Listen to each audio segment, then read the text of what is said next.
Hello, everybody, and welcome to the KyotoU Collaborative and Kyoto University webinar, another webinar that we're having today.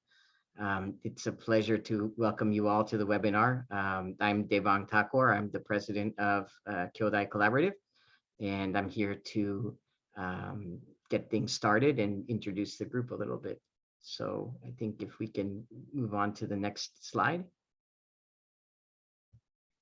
Thank you. So just a couple of words before we get started about our organization, in case you don't know.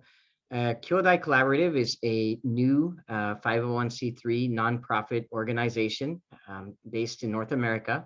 And what we're doing is connecting alumni and friends of Kyoto University and promoting the university and the work and innovation going on in the university, and creating a bridge between the university and North America. So our goals are to promote the university by highlighting research and international collaborations in various fields through webinars like this. So we're putting on this webinar in partnership and collaboration with Kyoto University. We also have programs to empower the next generation of Kyoto University students with the skills and networks that they need to thrive in an increasingly globalized society. And we're also trying to grow overseas audiences and support for Kyoto University, especially in the North American region where we're located, through various programs, again, including webinars like this one. An interesting announcement that I'd like to make is that we have updated the website. So please check out the website. It's listed here in this slide. And you can also sign up for the email list to find out about more events, programs, webinars, and things like that. So please check out the website, join the mailing list, and please support us as we go forward with our programs. So now on to today's program. It's my great pleasure to introduce our moderator, Ms. Azusa Saito, who is an attorney. She's a counsel in the dispute resolution group at Nishimura and Asahi's New York office. Her practice focuses on international arbitration and complex commercial litigation. She's advised multinational companies in various industries in various areas, such as contractual disputes related to post-M&A activities, distributorship, licensing, and franchising. She's an alumna of Kyoto University, so she received her bachelor's degree from Kyoto University in 2005, and she received her law degree from the University of Miami School of Law in 2013. And she's admitted to practice law in Japan and New York. So she's very impressive background, and we're lucky to have her here to moderate this today's webinar about the history of architecture in New York and how the zoning regulations have affected it, which I'm actually really excited for because I love New York. So I'll hand it over to you, Azusa-san. Thank you, Devon, for your kind introduction. Good morning, good afternoon, and good evening, depending where you are. I am honored to moderate KyotoU Collaborative and Kyoto University Hosting webinar entitled How New York City Zoning Laws Impacted Manhattan. Let me first go through housekeeping staff. So everyone's lines are muted upon entry and will remain on mute for the webinar. To use the interpretation service, please select computer audio. For the best viewing experience, in the top right corner, click the side-by-side icon to view the slides and video simultaneously in the meeting window. Please use the Q&A icon at the bottom of the meeting window to type your questions. You will not be able to use the chat feature for Q&A, so please use the Q&A functions. So this session is being recorded. The recording will be made available.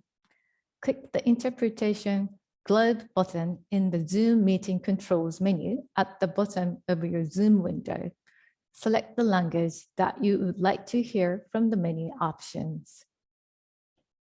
Now, let me introduce today's speaker, Mr. Yuji Kaneko, Principal of KA Noble Group, LLC. Mr. Kaneko is a graduate of Kyoto University with a Bachelor of Engineering degree in Architecture in 1978.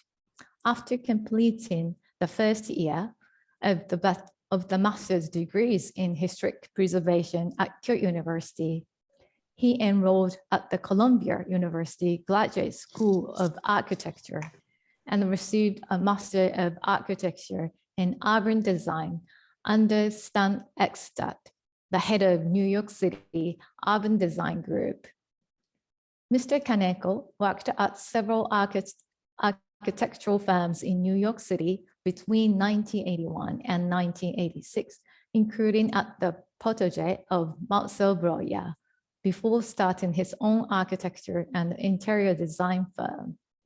Over the years of design practice, Mr. Kaneko has maintained a keen interest in New York City zoning laws and how they help to shape the urban built environment and how they in turn evolved with the changes of the socio-economic environment of this great city. The zoning is a law that organizes how land may be used. It establishes an orderly pattern of development across neighborhoods and the city by identifying what may be built on a piece of property. I am not specifically familiar with the zoning laws, but I found it interesting after I had a chance to discuss with Mr. Kaneko on his presentation today. So I am sure you will enjoy his presentation with or without any prior knowledge of zoning laws in New York City. Now I will turn it over to Mr. Kaneko. Please welcome Mr. Kaneko. Thank you very much, Ms. Saito, for the introduction. Let's see, hold on. Okay. Today I'm going to be making this presentation in English. Okay, here you go. Okay, New York City consists of 5 boroughs. This webinar, I'd like to focus on the borough of Manhattan and how the New York City zoning ordinances has helped shape Manhattan's urban environment and how it evolved in the past 100 years.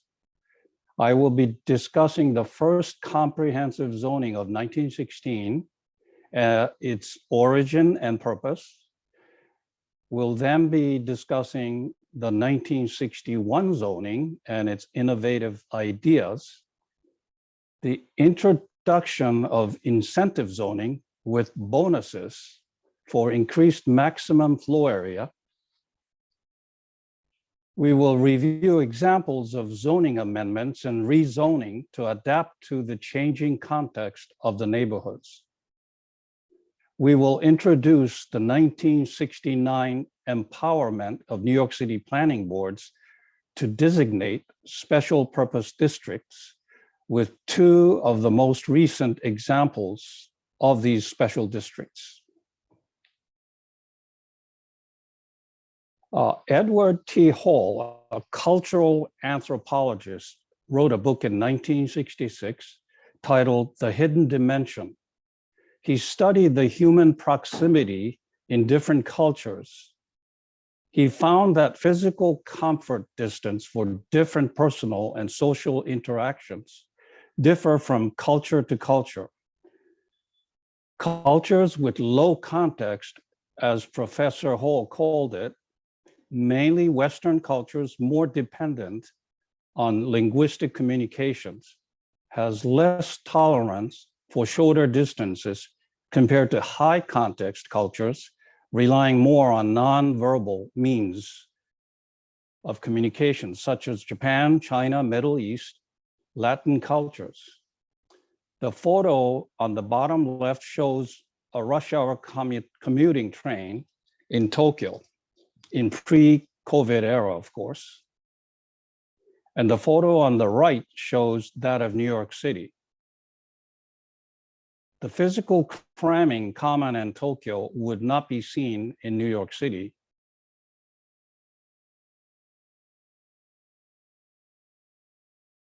I believe such cultural differences are reflected in urban scale. When I came to New York City in 1979, the urban scale of Manhattan and the multi-ethnicity of people stood out to me. It is the city, after all, as a melting pot. The photos on the left of Manhattan and on the right, Kyoto. As I spent more time in New York, I began to appreciate the various neighborhoods in Manhattan, each with different characteristics. On the right is a map of Manhattan with different neighborhoods, varying socio-economic activities, and the physical scale and pattern of street blocks and building design and bulk, collectively creating unique characteristics of each neighborhood. In the late 19th century and up to mid 20th century, most immigrants to America arrived through New York City, many first settling in Lower Manhattan. Each neighborhood has evolved over the years. For example, the Lower East Side was first settled by Germans, then East Europeans, mainly Jewish, then Puerto Rican and Dominican. Currently, the Lower East Side is experiencing a gentrification with younger professionals moving in and changing the historic character of Lower East Side. Ever since the first New York City zoning law was enacted in 1916, one of its goals was to preserve these neighborhoods' characteristics, which were formed over the city's rich history. Since the invention of the elevator by Otis in mid-19th century, taller buildings began to be built. The first comprehensive zoning law was formed in New York City in 1916 out of the need to control and restrict the use and height and bulk of future buildings. Before the 1916 zoning regulation, there was no limit to the height of buildings. Examples of such buildings are the Singer's Building on the left, completed in 1908, Woolworth Building, 1913, and Equitable Building, completed in 1915. In addition to controlling the height and bulk of buildings, an increasing demand for better living environment and the light and air on the streets were also important goals this zoning sought to achieve. The photo on the left shows kids playing on Cherry Street in the turn of a century. It is a street on Lower East Side lined with tenement buildings occupied by immigrants. The photo on the right shows an area on the East Side in the early 20th century known as Slaughterhouse District, which later became the site for the United Nations. The 1916 zoning established districting by use. This is a sample of 1916 zoning map of Midtown area south of Central Park. The uses were designated to each area mainly on pre-existing pattern rather than altering it. For example, areas with pre-existing residential buildings were designated as residential district. Areas with office buildings were designated as business districts. Interesting thing is, the zoning map still had unrestricted district, as they called it, around the fringes of Manhattan, which later formed some of the most famous area, came to be known as the Garment District. These unrestricted districts often were occupied by manufacturing industries. This later forced the zoning to designate these areas as manufacturing districts. The zoning also established the residential use for the first time.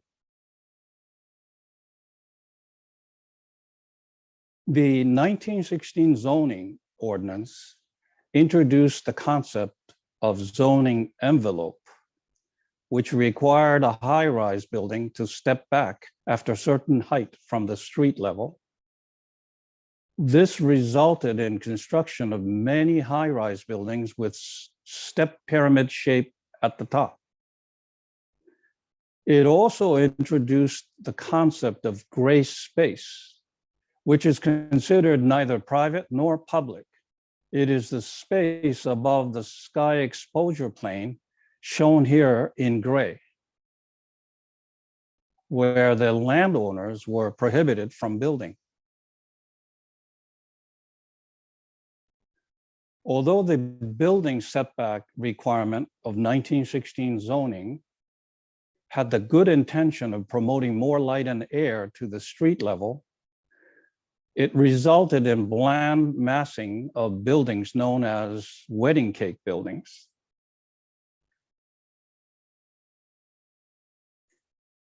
(1916) zoning started a trend of tall, iconic buildings. Here are photos of Midtown aerial view and the Chrysler Building in the 1930s.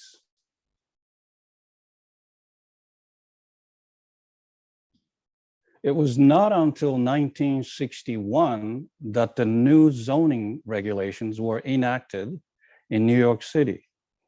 It introduced a concept of open plaza in front of the building, allowing the buildings to go straight up without setbacks.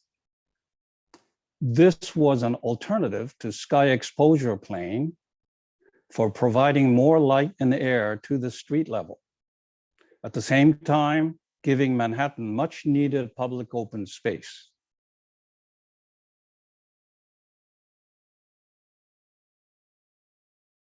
This concept of open plaza was first introduced in early 20th centuries by French architect Le Corbusier as tower in the park in his proposed urban planning theory, The Contemporary City, as you see on the left.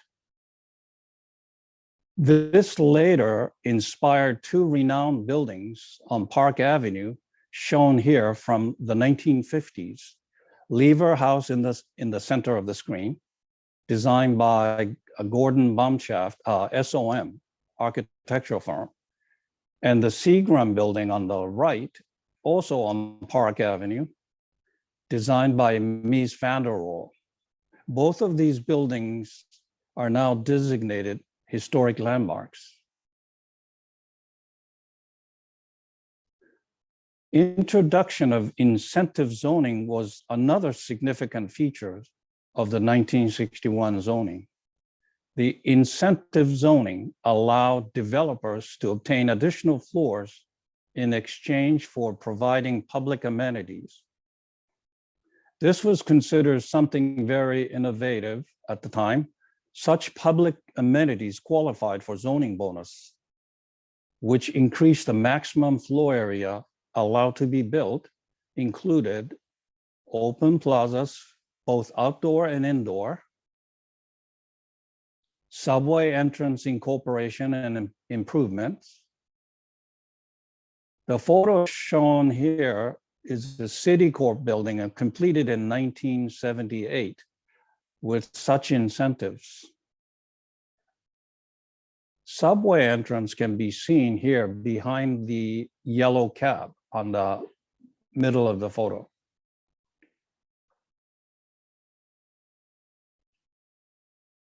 Air right transfer from underdeveloped sites such as landmark buildings or city-owned properties also made its debut in 1961 zoning.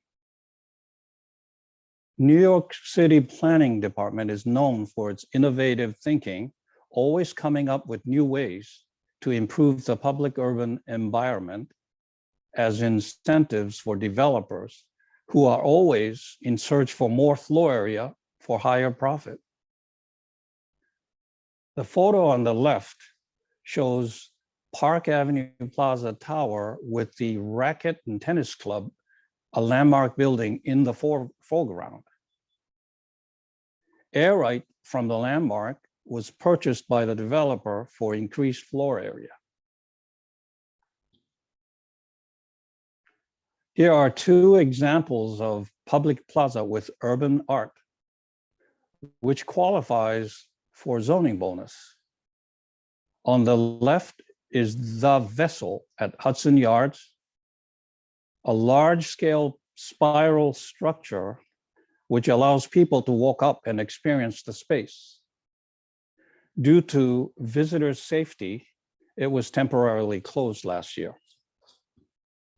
The Red Cube by Isamu Noguchi, on the other hand, is a classic example of true urban art.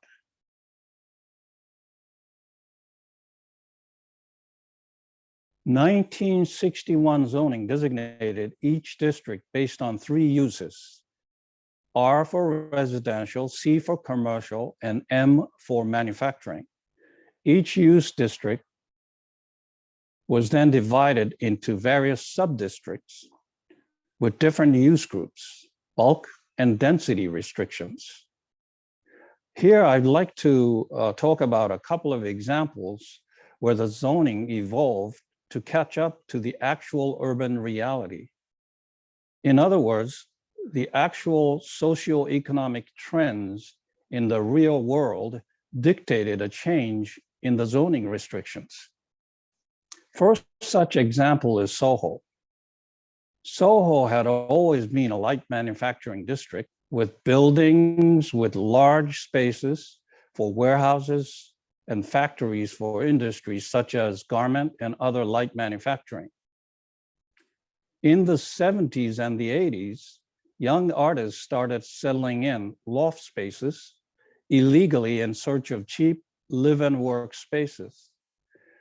New York City eventually gave them legal status for live and work in the M zone, manufacturing zone, by issuing special certificates to these artists. Then during the 80s, small trendy fashion boutiques and restaurants started popping up. However, due to the zoning restrictions in effect at the time, spaces larger than 4,000 square foot on ground level permitted only light manufacturing and not retail or commercial occupancy.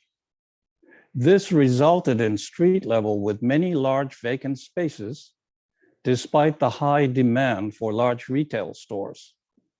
Remember, one of the missions of the zoning law was to maintain the characteristics of the neighborhoods, but the light manufacturing businesses could no longer afford the ever-rising rent in Soho.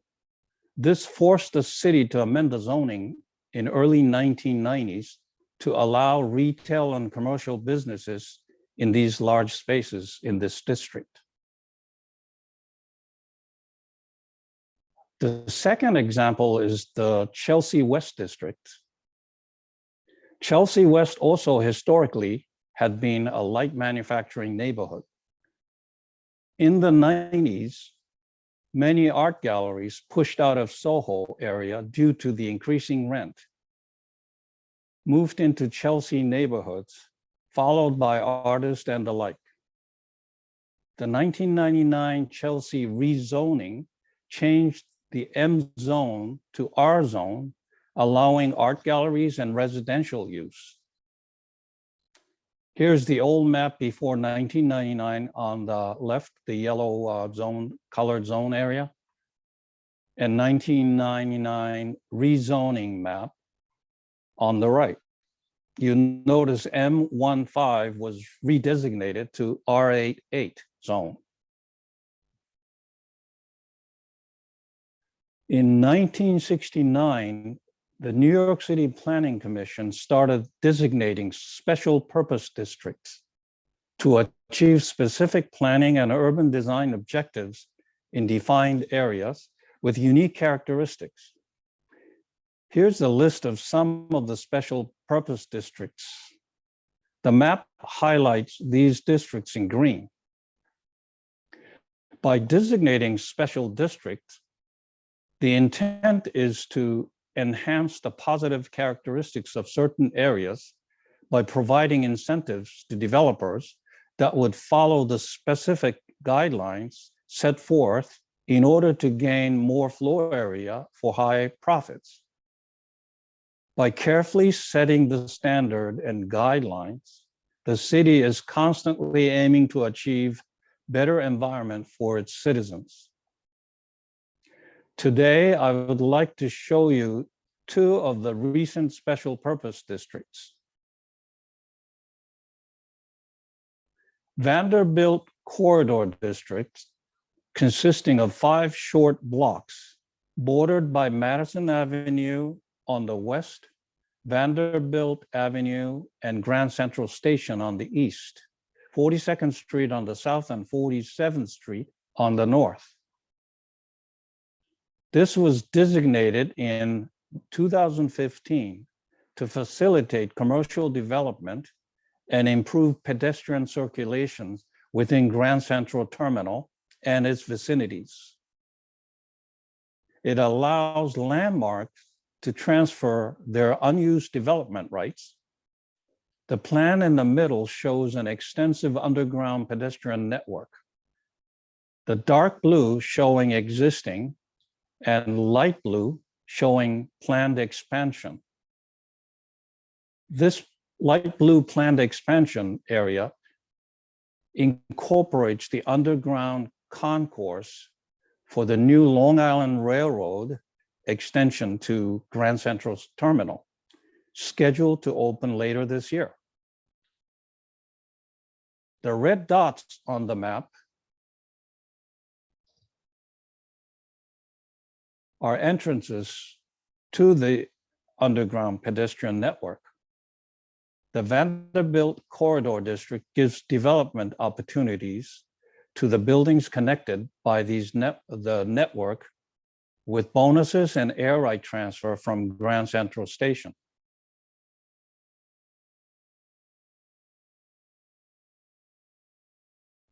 One Vanderbilt is at the southern end of Vanderbilt Corridor District, a prime New York City corner of Vanderbilt Avenue and 42nd Street adjacent to Grand Central Terminal. The newly completed high-rise development is a culmination of various zoning bonuses. The two photos on the right shows before and after of Vanderbilt Avenue redeveloped as public plaza. And bottom center photo shows the new subway station connection. One Vanderbilt included an observation deck at the top and utilized air right transfer from Grand Central Station.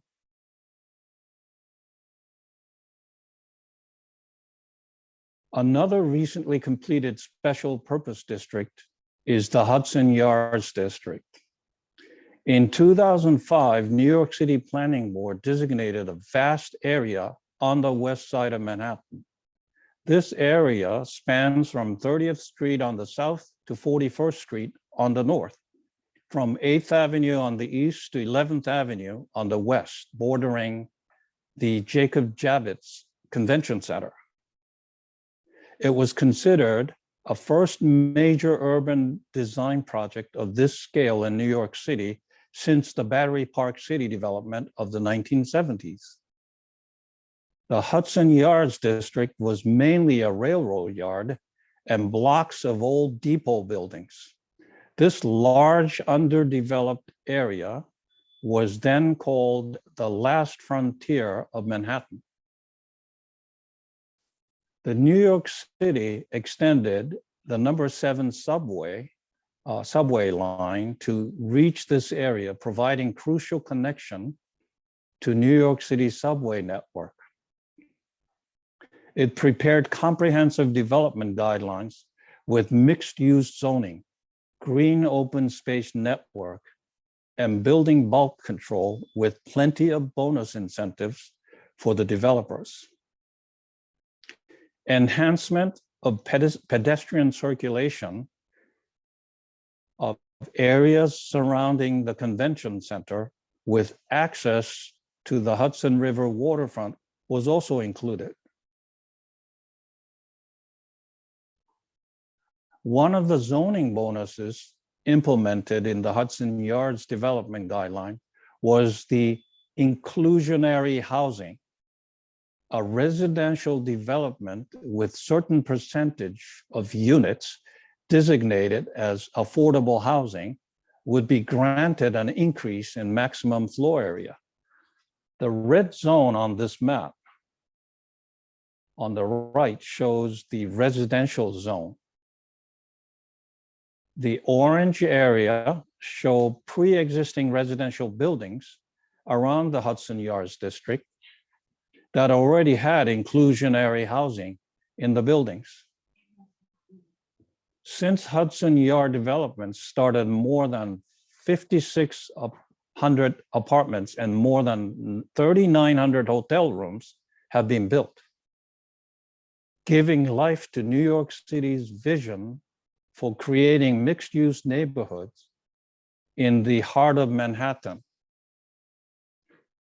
To illustrate the zoning bonus for increased building bulk for residential development, the diagram on the left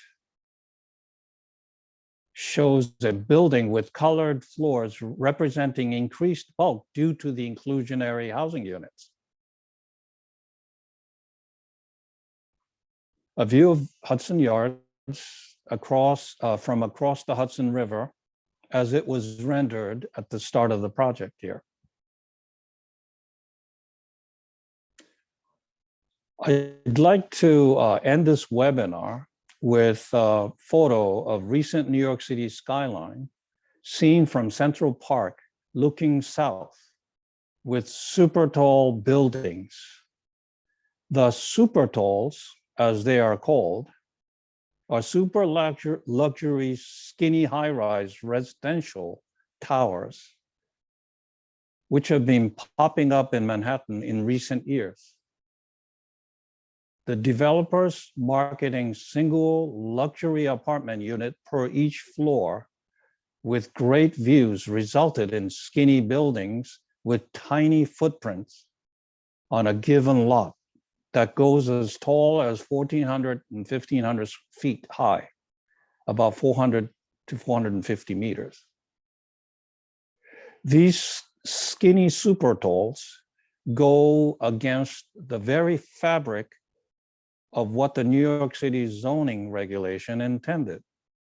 They are facing practical problems such as bursting plumbing pipes and stuck elevators due to excessive sway of the tower, as well as wide range of life safety issues.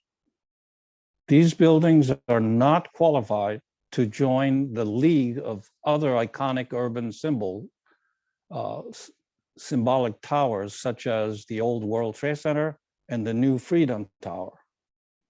New York City Department of Buildings recently issued a bulletin reinterpreting part of the zoning regulations, closing loopholes that have been used by developers to build far higher than zoning regulations allowed in certain neighborhoods. This, I hope, will put a stop to these out-of-scale structures from being built in the future in New York City. Thank you very much for attending this webinar. If you have any questions, I'll try to answer as much as I can. Thank you. Thank you very much, Mr. Kaneko, for a very interesting and informative presentation.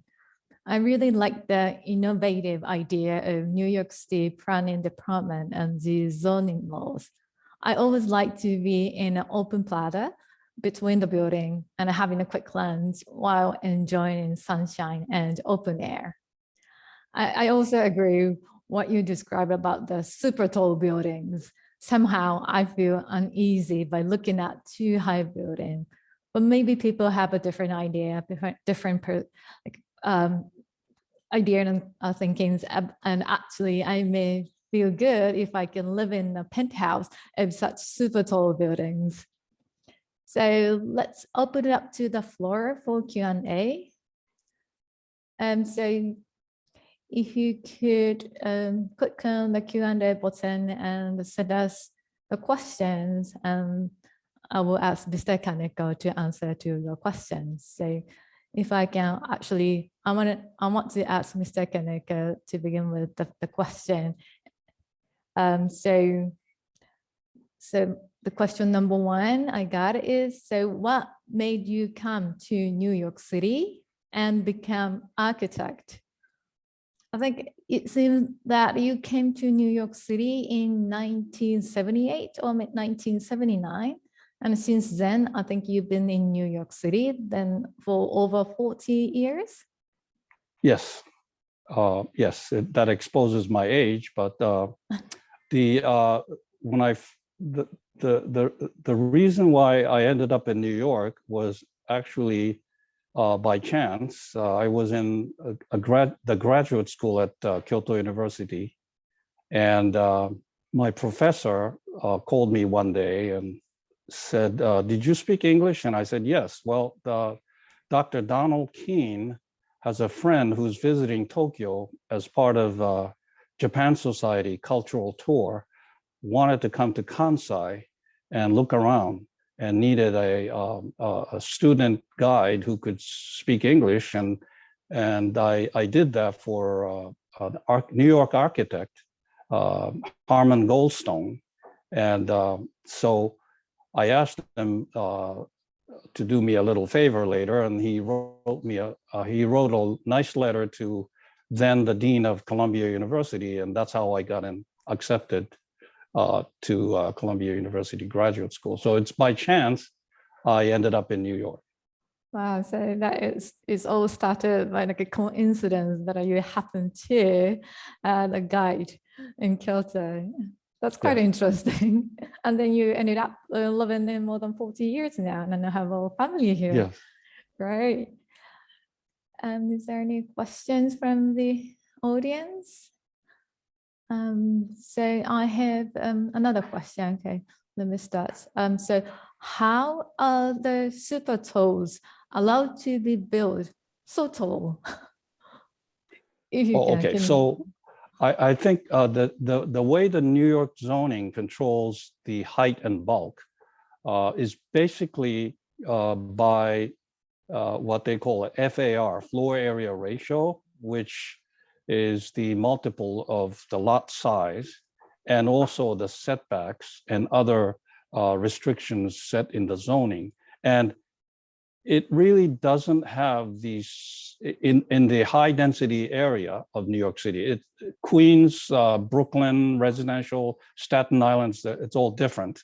But in Manhattan especially, there is no set maximum height of the building. It's all governed by various factors. So these super talls got to be so tall because for residential buildings, you don't need a large footprint, especially for luxury apartment. They'd like to limit the number of units per floor, probably 2 units at the most, mainly single unit per floor. So which squeezes the footprint, and then they maximize the transfer of air right around your lot, and accumulating as much air rights as possible. They go higher and higher, and that's how they ended up like that. But I think the recent reinterpretation of the zoning issued by New York City as in a form of bulletin, it's going to be restricting the developers from future purchases of air rights because the developers have been buying whatever air rights around the property that were available, and quite often they bought pieces, part of the air right of a adjacent building. And New York City is going to, I think, prohibit those partial transfer of air right from each property. So hopefully that will slow down or totally stop a super tall building in the future. Wow. That's quite interesting. I mean, it's a very complicated story, but it's all about like a bit very dynamic of the city planning and very interesting to know. All right, the second question is, so you mentioned that the Greater East Midtown District is one of the latest special purpose districts. Do you think there is a room or appetite for more developments in Midtown East area? Excuse me, the Midtown East? Midtown East area. Yes, yes. What's happened in the past few years is everybody knows Hudson Yards District with so much square footage of new office buildings with top-of-the-art facilities and amenities. And so what happened was many businesses from Midtown East, when their lease expired, started moving to Hudson Yards. And the rent was, comparatively speaking, cheaper in Hudson Yards District than rent in the Midtown East District. So that also helped the tenants or the businesses from vacating Midtown East and then moving to Hudson Yards. So New York City is now trying to invigorate more development in Midtown East. And because some of the buildings in Midtown East are getting older and not so attractive compared to newer buildings. And so they're trying to come up with a guideline for new developments in Midtown East to reinvigorate the business opportunities for these developers. And one major factor built into the Midtown East Special Purpose District is the Long Island Railroad, you might know, is being connected to Grand Central Station. Used to be Long Island Railroad terminal was Penn Station on the west side, but later this year, the Long Island Railroad will be connected to Grand Central Station, and as part of that, there is a large underground concourse being built, and the Greater East Midtown District has a lot of buildings that has a potential for providing entrance to those concourse. And so that's also integrated into this special district. Thank you. Yeah, actually, I see a lot of law firms actually moving from Midtown area to Hudson Yard. And so I look forward to seeing the new developments in the East Midtown District as well. So we received a few questions about super tall buildings. So you mentioned that there may be new regulations and maybe it's going to be difficult or maybe impossible to build such a super tall building in your future. But then the question is, what happened to the existing super tall building? It's going to be torn down, or it's just, stay as it is? Okay, so yeah. New York City is always trying to, what's the word? New York City loves comeback. So people, well, maybe it doesn't apply to this, but there's a grandfathering. I don't know if that's a proper legal term. The previous project that were permitted to be built based on the interpretation of the zoning law at that time can keep their tall building. They're not gonna tell you to tear down top 10 floors or anything. There was a project, I understand, at 200 Amsterdam Avenue near Lincoln Center, and it was a development by Mitsui Fudosan. And they had the permission, and they started building, permission based on interpretation by the commissioner. So they started building, and then the neighborhood residents got together to oppose the project. And they finally got somebody in New York City to try to limit the height. But by that time, the building was already quite advanced. The construction was quite advanced. But the latest appeal I heard is it resulted in favor of the developer because they were, in fact, permitted. They did it legally and legitimately and got the permit and started construction. So now they are allowed to build according to the initial plan. So they don't have to raise the top few floors. Good for Mitsui Fudosan then. I'm sure we have a lot of Kyoto alumni in that company. Yes. That's quite interesting too. Thank you very much. And we have other questions that actually relate to each other. So the question is, how involved a citizen of New York City in the zoning area determination process? So meaning, say that the government decides, make those zoning laws, but how the citizens get involved in making that laws. And the other question is how those construction companies or developer or landlord get involved in those making law process, or they can submit some requests and there is any, the process get the public views or an opinion?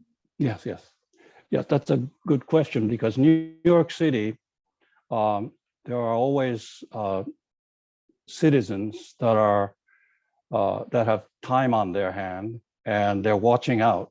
But major projects, there is a public hearing for major projects, and developers who are asking for zoning variance, which means they're planning on doing something other than what's strictly within the zoning as of right permission, would always have to notify the neighborhood residents about the public hearing. So there is a strict system in place where for major project, there is a participation by New York City residents in any approval of major projects. So that's number one. And the other thing is there's a unique organization called New York City Historic Preservation Commission. I should say Landmark Preservation Commission, LPC, which is an entity where if you as a developer tries to alter or newly construct a building within certain historic districts, then they would have to go through Historic Landmark Commission vigorous review process. And so that also controls that. But the other part of the question, I think, was general contractors. How do they get involved? Like a construction company or construction landlord? companies?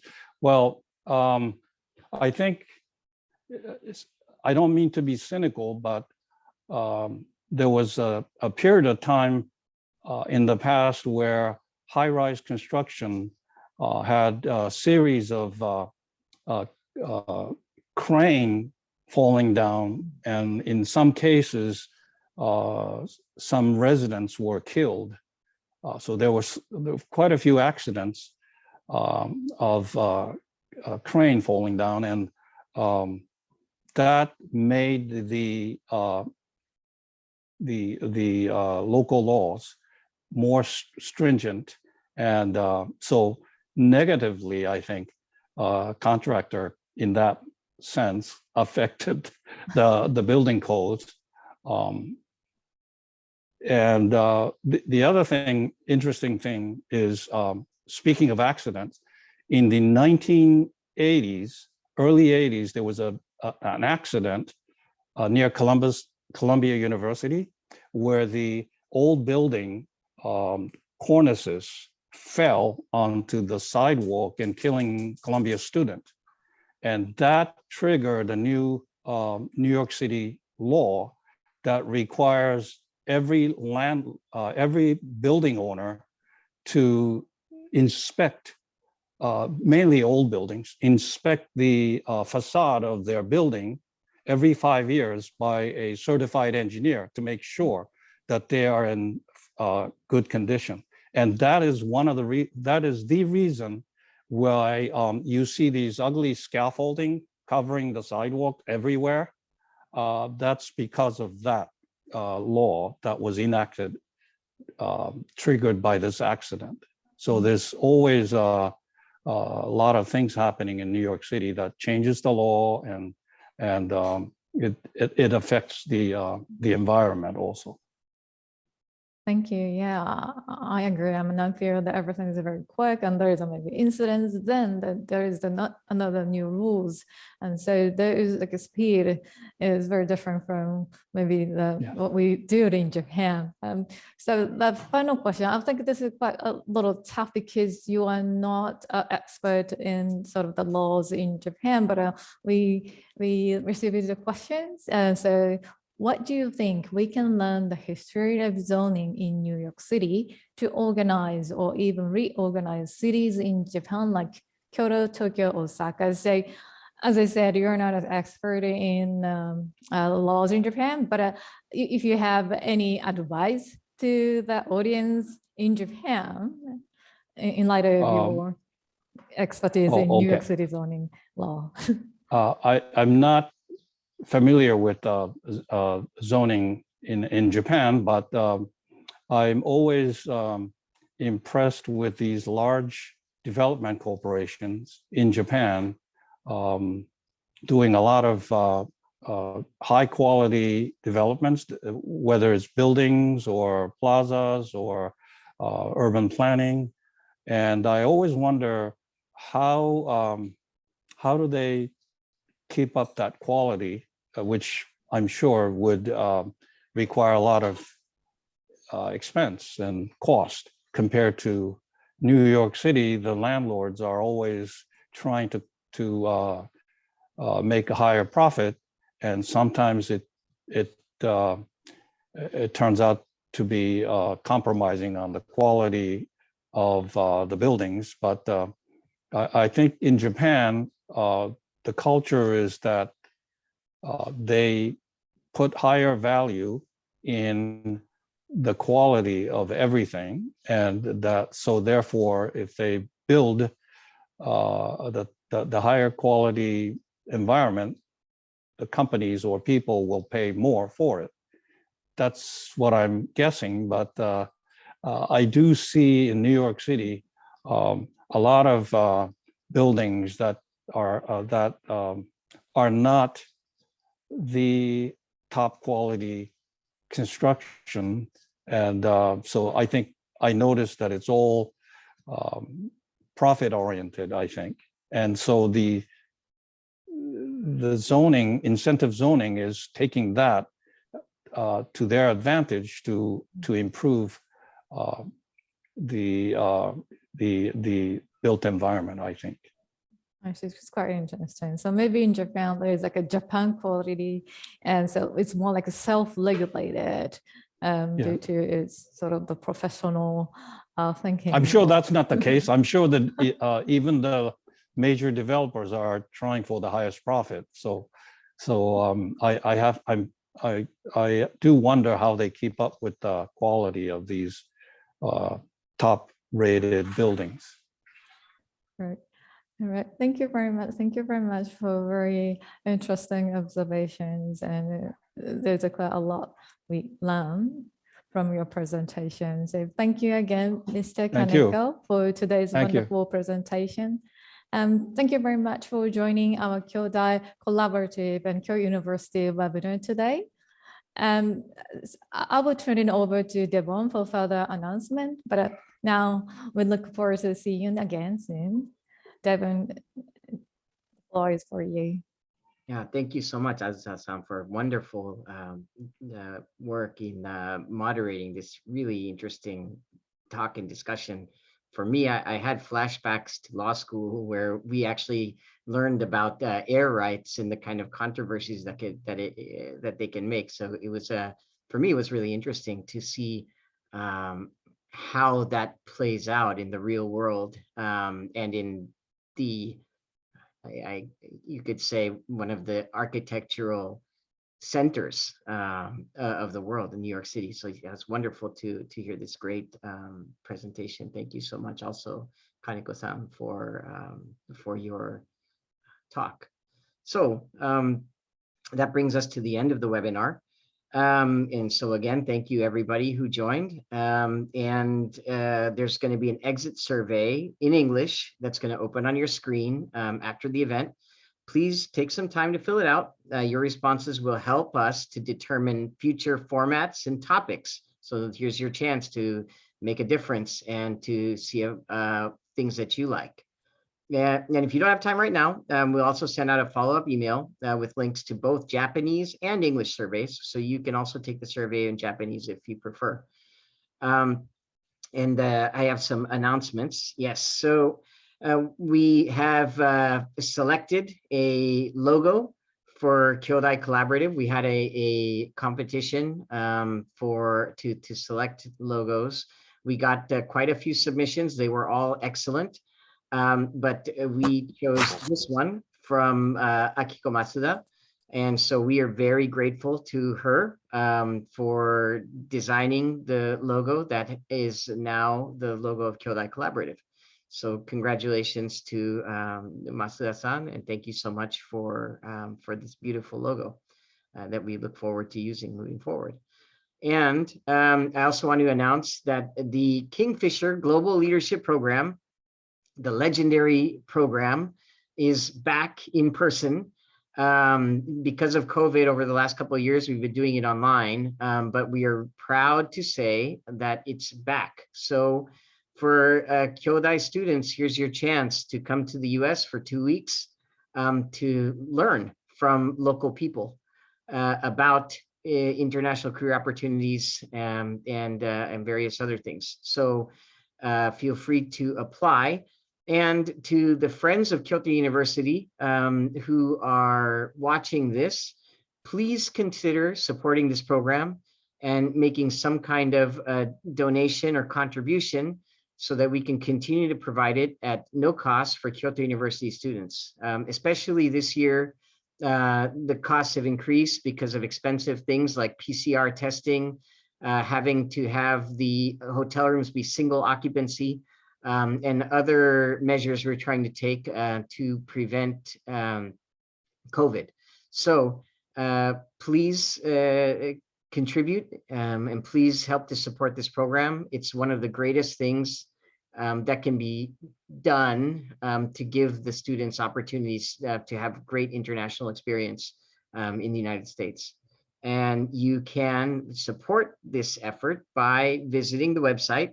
And we actually have a portal set up where we can take donations, and all donations are tax deductible to the extent allowed by law in the US, as we are a 501c3 nonprofit organization. So those are the announcements that I wanted to make. Again, thank you everybody for joining and participating. And that's it for today. Looking forward to seeing you all in the next webinar. And thanks again to the Saito-san and Kaneko-san for your great job in presenting the content today. And thank you to the interpreters who are working behind the scenes. And thank you to the other organizers in the organization. So thanks again.